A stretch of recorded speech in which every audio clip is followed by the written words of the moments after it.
Hello, welcome to another new kind of video for me. I'm trying to find a way to fit tips and tactics videos into smaller portions, so you don't have to watch 40 minutes worth of stuff. So here I'm just going to try talking about one specific turn during a game in a little more depth. So please let me know if you find this useful or if you like this way of this kind of video. And as always, please like, subscribe, and or check out my Patreon for even more content. So, brief chat about what's going on in this game. It's the start of the second half. I am 1-0 up. Managed to turn the Orcs over and score in 8 turns. But unfortunately, it took a few casualties during that time. So, I've got 1 Saurus dead and 2 Skinks injured. One of the Orcs is injured, so I'm only 2 men down, but that's still significant. So what I'm thinking about is just trying to score as quickly as possible. If I can get 2-0 up, hopefully with Orcs, it's quite a slow team, so they shouldn't be able to score 2 touchdowns in the remaining time to draw the game. So that's what I want to try and do. It's the general plan for the drive. So this is my setup. I've set these 2 Skinks back here. Try and get the ball. They're also protected back here, and I've got 2 rather than 1 back just in case I throw a rock or something silly. This specific spot here, because it's 7 squares away from here, so just a small point, but what I'm thinking of, if the ball lands here right on the halfway line, one of these Skinks can move forward 7 squares, pick the ball up and then step back once, and then I can form a normal cage without having to make any go for it rolls. It's just a very small thing, but it's something to try and plan for. I'm worried here about getting swamped, particularly with it being raining, as you can see. If the ball pickup doesn't work, I'm quite worried about all the Orcs just streaming in and getting on top of the ball, even though they don't pick it up. And that's what they're set up for, which is a perfectly good idea. So I'm putting as few players as possible on the line of scrimmage, so I don't get caught up by perfect defence. So, for example, if this guy was here, and perfect defence was rolled, my opponent could tag him up and I couldn't move him. So I've got as many Saurus as I can possibly get who are free to move in my turn. They're in this position here, these 2, because I want to cover the sides as much as possible, but also want to be free to move as far to one side or the other as I can. So I want to try and protect the ball if it ends up here, but also if it ends up here. So this guy isn't in this square because I want him to be able to move right over here if needs be. So with slightly fewer players, you have to make slight compromises, and that's one of the compromises. Normally you'd imagine you'd put the guy here instead, which covers more of the pitch, but it's just a little bit more compact. It also covers this square here, or this in case of an assist. Okay, and this guy here is just in the middle, just trying to be as free as possible. Just try and move wherever he needs to be, potentially blitz on my first turn. Okay, so let's get started.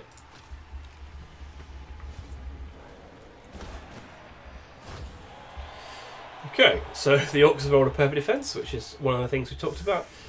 And they are just going to not allow me the nice blocks I'd lined up. So I'd lined up a 2 dice block with each Saurus and a 3 dice block then with the Kroxigor if they worked. And he's denied me that, but I was also keeping a little bit of pressure on by one-on-oneing these Saurus. Okay, so the ball's over here. That's not great. It's raining. And should I fail this pickup, it's all the Orcs can stream in and swamp it. So if it was back here or back here, that'd be a lot better for me. I could move all of my 5 free guys over there to try and protect it, and then the slow Orcs couldn't all stream round and get me. Unfortunately, the ball's there, so we're going to have to work what we can. So the first thing I'm thinking of is how am I going to get the ball in the cage? I want to get the ball in the cage as far forward as possible, because as we discussed, I'm players down. I'm possibly going to have to make a breakaway and just score a quick touchdown. So I don't want to be hanging back too far. That's just going to let them come onto me too much, swamp me, and then I'll lose in installments. So I want to have a forward, cage as far forward as possible. And the way I'm thinking about doing that is if one of these Saurus, potentially this guy, blitzes this a lineman away and stays where he is, then I can get 2 dice block with this man here and push him away, and that will form the 2 of the front corners of the cage. So this is the square I'm thinking about having the ball carrier in at the end of the turn. So what I'm just trying to do is think about what order to move my players in order to form that cage over the process of the turn, whilst also covering for potential failures, particularly with the ball. So I don't want to move all my players over and form the cage, then only to fail the pickup. I want to move as few players over as possible before making the pickup. But the pickup is the last thing I really want to try, because a 4-up, even with a reroll, is quite likely to fail. I don't want to be just doing that straight away, failing it, and not having made my blocks for the turn. That's just going to invite them on. All my players get knocked over, and then I'll be in real trouble. So I need to make a few blocks first before I make the pickup. Even if that risks using the reroll, it's better to have a little bit of forward pressure by blocking people away than it is just to bank everything on making the pickup first try. So, with that, I've moved my first player. It's this skink here.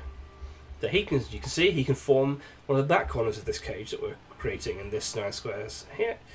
And also, I can move him first before I roll any dice, because he's also in a nice place, which is covering the ball should something fail. So he's got 2 functions there. 1, he's going to be later in the turn where the cage will be. He's going to form a corner of the cage. And 2, he can do so whilst also covering the ball whilst I make a couple of blocks. Okay, so I'm going to do these 2 blocks as discussed. Pushing him away, and then blocking him, getting the push. Okay, so this square is empty. I don't know if you can see behind the correct score, but that means I've got 3 of the corners of my cage all set up. So, if you notice, I haven't moved anybody else yet. I haven't moved this guy. He's quite happy. He's covering the ball. And I haven't moved this guy either. So 1, 2, 3, 4, 5, 6. So he's potentially going to be one of the corners of the cage over here. But I don't want to move him yet, because there's no cage to protect at the moment, because I haven't got the ball. And he's doing a fine job there. Just my opponent's got 3 fast players on this side who all have the potential to steam in and pressure the ball. So at the moment, he's covering those a little bit, stopping them getting perfectly where they want to be. Obviously, they can come around a little bit, but it just defends that side of the pitch a little bit. So I'm leaving him there for the time being. Later in the turn I'll move, but it isn't the time to cover it yet. So in this position, he is still covering the ball, and his action is still free later in the turn. Okay. This Kroxigor, I'm thinking that I want to move him at some point. This looks like the sideline I want to dive down should everything go to plan. And in which case, the Kroxigor going there, for example, or maybe there, would be quite a nice, like, little beachhead into his half, just a little bit. So I'm not going to move him yet, because he's still, as we have all discussed with other players, still slightly covering the ball. Better there than he would be there. It's also, there's a chance he'll fail and bonehead, in which case, better to have a tackle zone. Okay, so now is the time for the pickup roll. I've moved everybody I can, or it needs to be, to form a position where I can go when I have the ball. I don't want to pick up the ball and then move here, there, and then fail one of these blocks, because then I'm not in a safe position. So I'm going to go for the pickup now. Unfortunately, it's failed. Okay, so the decision now is, do I want to re-roll it? I've got 2 re-rolls for the half. This is a starting team, no skills. Maybe I should have mentioned that at the start. 2 re-rolls left for the whole drive. Do I want to use that re-roll? There's 2 considerations here. Is 1, what is the situation on just this turn? And 2, what is the situation over the course of this half? So normally, you don't want to use a re-roll on turn 1. Leaving myself 1 for the remaining 7 turns of the game.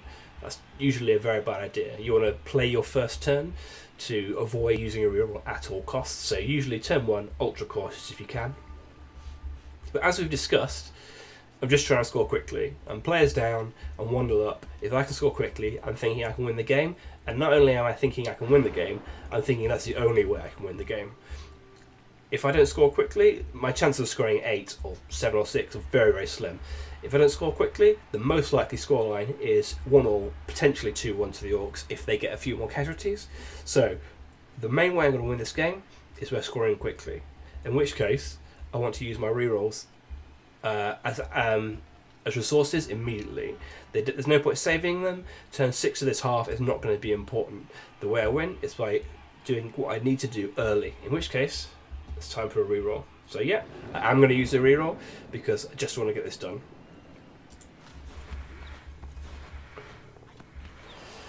Unfortunately, the reroll fails.